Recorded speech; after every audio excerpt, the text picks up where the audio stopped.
રક્ષાબંધનના દિવસે તુલસીના છોડને રાખડી બાંધવાથી શું થાય છે? નમસ્કાર મિત્રો, હું ડિવાઇન સ્ટેલ્સ ગુજરાતી તમારા બધાનું સ્વાગત કરું છું।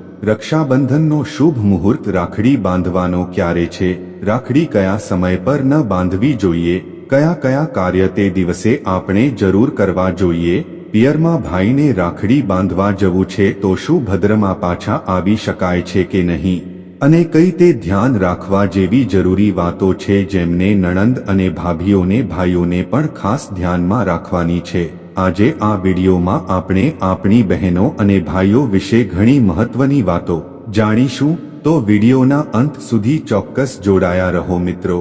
ચાલો સૌ પ્રથમ હું તમને જણાવી દઉં કે અમે રક્ષાબંધનનો તહેવાર પૂર્ણિમાની તારીખે ઉજવીએ છીએ। સાવનનો મહિનો અને આ વર્ષે જે કોઈ 2024માં પૂર્ણિમાના દિવસે વ્રત રાખે છે અથવા તમે લોકો રક્ષાબંધનનો તહેવાર ઉજવો છો કે પૂર્ણિમાના દિવસે પણ શ્વન 5મા સોમવારનું વ્રત રાખવામાં આવે છે તો આ વખતે 5 સોમવારનું વ્રત રાખવામાં આવશે। જે પણ પુણ્યદાન છે તે આપણે આ સોમવારે કરીશું। તમારા કેટલાક પ્રશ્નો પણ છે કે શું વ્રત આ દિવસ રાખી શકાય છે? તો એ તમારા પર નિર્ભર રાખે છે। તમે ઈચ્છો તો વ્રત કરી શકો છો, કારણ કે તે દિવસે ઘણી બહેનો અને માતાઓ પોતાના પિયરમાં રાખડી બાંધવા જાય છે। ઘણી પ્રકારની વાનગીઓ બનાવવામાં આવે છે। આવા સંજોગોમાં તમારે વ્રત ન રાખવું જોઈએ તો તમારા માટે સારું રહેશે। તમે શ્રાવણ 4 સોમવાર વ્રત પણ કરી શકો છો। હું તમને કેવી રીતે કહી શકું કે તમે વ્રત કરી શકો કે નહીં? ફાઇનલ ડિસિઝન તમારે લેવાનો છે। હું ફક્ત ને ફક્ત તમને માહિતી આપીશ। તમે બધા જાણો છો કે ઓગસ્ટે પૂર્ણિમા તિથિના દિવસે રક્ષાબંધન સોમવારે આપણે રાખડી બાંધીને રક્ષાબંધનનો તહેવાર ઉજવવો છે। પરંતુ મિત્રો, આ દિવસે રક્ષાબંધનના તહેવાર પર ભદ્રનો પડછાયો હોવાથી તમારે આ વાતનું ધ્યાન રાખવું જોઈએ કે જ્યારે ભદ્ર સમાપ્ત થાય ત્યારે જ રાખડી બાંધવી શુભ ગણાય છે। બહેનો અને માતાઓ ભદ્રમાં પોતાના ભાઈઓ કાંડા પર રાખડી બાંધવી યોગ્ય નથી। ભદ્રા સવારે 5 વાગ્યાને 53 મિનિટથી બપોરે 1:30 સુધી ભદ્રા સમય રહેશે। તમે બપોરે 1 વાગીને 30 મિનિટથી લઈને રાત્રે 9 વાગ્યાને 8 મિનિટ સુધી રક્ષાબંધન રાખડી બાંધી શકો છો। પોતાના ભાઈઓની દીર્ઘાયુ માટે ભગવાનને પ્રાર્થના કરી આશીર્વાદ મેળવી શકવાનો ઉત્તમ સર્વશ્રેષ્ઠ સમય છે। પરંતુ આ વર્ષે ભદ્રાનો એટલો પ્રકોપ નથી। જો ભાઈને ઇમરજન્સીમાં ક્યાંક જવાનું થાય તો તમે સવારે પણ રાખડી બાંધી શકો છો। ઘણા લોકો સવારે પણ રાખડી બાંધે છે તો તમે તમારા ઘરનો નિયમ પ્રમાણે બાંધી શકો છો।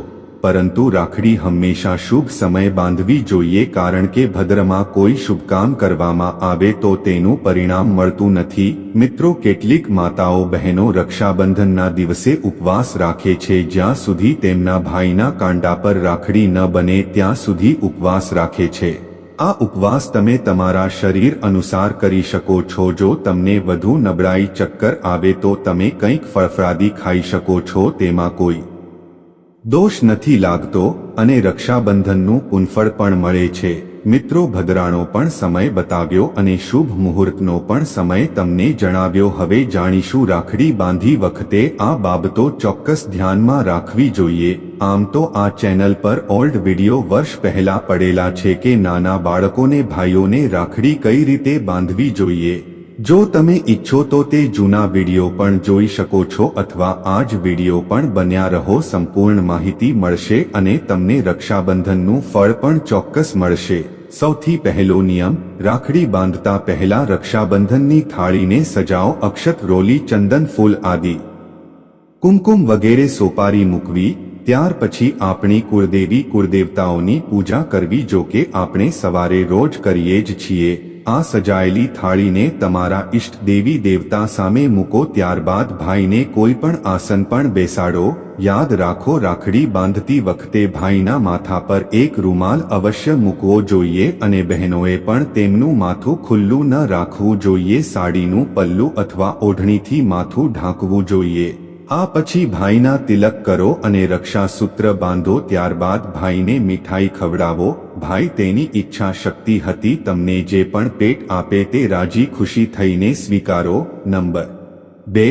જો ભાઈ બહેન કરતા નાનો છે તો ભાઈને તેની બહેનના પગ સ્પર્શ કરીને પ્રણામ ચોક્કસ કરવું જોઈએ. જો ભાઈ કોઈ સંજોગોમાં નોકરી નથી કરી શકતો, વ્યવસાય નથી, તો આવા સંજોગોમાં 1 રૂપિયાનો સિક્કો પણ ભાઈ આપી શકે છે. કંઈક ને કંઈક ચોક્કસ આપવું જોઈએ. ખાલી હાથે રાખડી ન બાંધવી જોઈએ. તે જ સમયે ભેટ આપવી જોઈએ. એવું નથી કે થોડા દિવસ પછી આપી દઈશું. અને બહેનોને પણ ધ્યાન રાખવું જોઈએ કે પિયરમાંથી મોં ખોલીને કંઈ માંગવું જોઈએ. જે પણ ભેટ મળે એ સ્વીકારી લેવી જોઈએ. તો તમારી નણંદ લગ્ન કરેલા છે તેમને સાડીની સાથે સિંદૂર અને મેકઅપનો સામાન પણ આપવો જોઈએ. મિત્રો, હવે પ્રશ્ન ઘણા બધા એવા છે કે શું ભાભી પણ નણંદને રાખડી બાંધી શકે છે? હા મિત્રો, તમારા સવાલ સાચા છે. ભાભી અને નણંદ એકબીજાને રાખડી બાંધી શકે છે. આમ કરવાથી ભાભી અને નણંદમાં પરસ્પર પ્રેમ વધે છે. દરેક ઘરમાં નાના નાના ઝઘડા અને અનબનાવતા થતા જાય છે, પરંતુ આ દિવસે પ્રેમ અને મીઠાશ રાખવી માતા લક્ષ્મીને ખૂબ જ પ્રિય છે. આ દિવસે જ માતા લક્ષ્મી એક રાક્ષસને રાખડી બાંધીને ભગવાન વિષ્ણુને છોડાવ્યા હતા. તેથી જ રક્ષાબંધન જે ઘરમાં ઉજવવામાં આવે છે ત્યાં માતા લક્ષ્મીનો વાસ થાય છે. આ દિવસે તમારે માંસાહારી ખોરાકનું સેવન બિલકુલ પણ ન કરવો જોઈએ, કારણ કે દેવી લક્ષ્મી અને ભગવાન વિષ્ણુ તમારાથી નારાજ થશે અને ઘર છોડીને જતા રહેશે. આ દિવસે તુલસીના છોડમાં પણ એક રાખડી અવશ્ય બાંધવી જોઈએ. આ દિવસે ભગવાન વિષ્ણુનો વાસ તુલસીના છોડમાં થાય છે.